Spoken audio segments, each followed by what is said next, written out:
Hey, students of iMarkets Live, the following Crypto Academy video is designed to help you understand what cryptocurrency is and why this industry is here to stay. Remember, we're all learning together and it's essential you implement the knowledge within. Should you accept the full risk and responsibility, please continue forward with the training now. This lesson will focus on answering the following questions. Before we continue, pause the video now to read through them and be certain you minimize any distractions. Virtual currencies are intended to be a decentralized digital alternative to the established fiat system that we've been using up until 2018. What's really wonderful about cryptocurrencies is that they can be purchased with major fiat currencies like the Canadian dollar, the British pound, the euro, the US dollar, and most of these virtual currencies are unregulated by governments, therefore, they exist beyond the traditional monetary policies. The CFTC in 2015 classified cryptocurrencies as commodities. In the United States, these cryptocurrency assets could be regulated just like a commodity would be. So something like gold or silver. The G20, which is just a collection of all of these major nations, they're looking to create a set of standard guidelines by following their roadmap so that we can see a form of universal adoption for the cryptocurrency space when it comes to the way that we integrate it into society and making sure that we have that standard set of rules to protect investors. Cryptocurrency is based on cryptography, and this concept it really emphasizes confidentiality, integrity, non-repudiation, and authentication. So essentially, we're looking to have that level of anonymity. We're looking to remain transparent and be certain that only the intended parties can read the information. It cannot be altered without it being detected. And this is why we have the blockchain. The information cannot be denied. So the individuals that are sending and receiving the digital assets cannot say at a later time that they did not mean to do that transaction. And then on the authentication side, we have the confirmation of the information actually being transmitted from one party to another. And modern cryptographic technology requires mathematics and computer science. And what's really amazing about cryptocurrency is that they are virtually impossible to break, duplicate, or counterfeit. Most but not all cryptocurrencies are defined by a finite supply. And when we look at the evolution of this industry, we have to expect that there is going to be more and more awareness raised as we continue moving into the future. Cryptocurrency originated all the way back from when Egyptians were practicing cryptos with hieroglyphics. We still have evidence of that today. You can look at the pyramids, and you can see the way that things have been designed. It's almost as if there are hidden messages within the inscriptions. And it wasn't just the Egyptians that practiced cryptography. Julius Caesar used simple ciphers where each character was shifted and replaced by another letter of the alphabet. In the first example, where it says, "Hi, I'm Zachary," once you go and you shift each character 3 times to the right, you're going to find the H replaced by a K, the I replaced by an L, and you can see as that pattern continues. Now in the second example where it says trade house, this is a simple left shift of 1.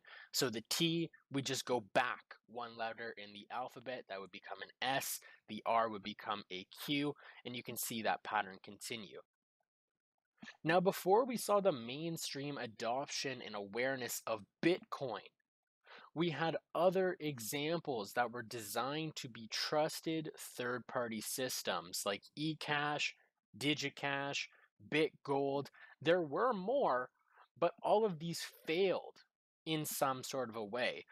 And what's fascinating is that Bitcoin was not intended to be a currency. It was designed to act as a decentralized peer to peer electronic cash network so that individuals out there would be able to take some control of their finances, not have that agency that's in control of the supply, something like the Federal Reserve that can just print money on demand. You do not see that in Bitcoin. Now, as we progressed forward and as the cryptocurrency space has evolved, we've seen many other cryptocurrencies come into existence, something like Namecoin, Peercoin, Litecoin, IOTA, Ethereum, Tether. The underlying technology of all of these assets, it really is going to determine how significant of an impact it will have on society. Each of these technologies listed, they are a little bit different. They serve a different purpose than Bitcoin. They want to accomplish something more. And as of March 29th, there are 1,594 cryptocurrencies listed on an exchange that does not even include all of the projects that are in the ICO stage. This leads us into the future of the industry. We see all of these different altcoins that are trying to improve on the original design by offering greater speed, anonymity, or some other advantage. And on January 9th, the country of Venezuela, they launched a cryptocurrency asset that was supposedly backed by their gold, oil, and diamond reserves, and this token was called Petro. And just 10 days later, Donald Trump prohibited US citizens from purchasing this token. It was a public announcement. The general consensus is just stay away from Petro, but it really shows us what's possible from a universal standpoint when we have different countries looking at cryptocurrency as a whole and trying to bring out their own. January of 2018, the Canadian government, another really good example of how they are leveraging blockchains because they provide the ultimate in transparency and trust, which makes the technology a brave new world for organizations that are looking to conduct transparent business. So, on the Canadian National Research Council website, anybody can see amendments to all existing grants right now that were created by the NRC, as well as any proposals for new ones in real time, which provides a level of clarity and assurance to the public. The NRC acknowledging that businesses who wish to engage in similar open practices can turn to blockchain platforms. Ethereum, that network, it's providing citizens a means to track their government's issuance of grants and funding. And this is really going to pave the way for the future, in my opinion, for mass adoption by both government and public organizations, because we're already seeing Canada looking to do something with this technology. Another prime example, Vladimir Putin over in Russia claiming that they will not fall behind because countries that are late to adopting new technology are going to fall under the dependence of leaders that are progressing with the development of any given market. Russia has always looked to be within that position of dominance. It can only be expected that they're going to be doing some pretty big things with blockchain technology. And then, of course, we have China. The BROP rolled out a blockchain as a service platform. And this is aiming to enable a wide range of different use cases, something like support for projects like food tracking and coupon circulation, and even going beyond that, they're really striving to enhance identity registration and authorization in medical systems. So we're going to see a lot of productivity.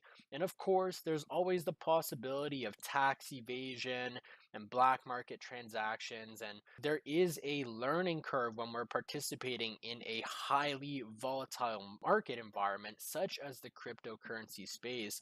But beyond the benefits that the government is considering, We're also going to have lower cost and less restrictions on international transactions.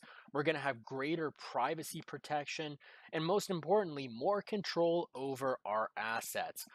In summary, cryptocurrency is simply information that is stored online within a database that no one can change without successfully fulfilling specific conditions. But regardless, this technology is here to stay, and we're going to see more and more awareness, more and more adoption, and really, with the cryptocurrency space designed in the way that it is today, we are still in the infancy stage. We still have to create that clarity for investors, and that is why we see the G20 looking to create that universal guideline so that everybody can be on the same page. As you progress along your trading journey, fuel that desire to continue learning while you are positioning yourself for success because there are a myriad of benefits with mainstream adoption of this emerging technology. Be sure to leverage our resources and actually implement the education because all trading requires is persistence, discipline, and acceptance that you can learn this skill set.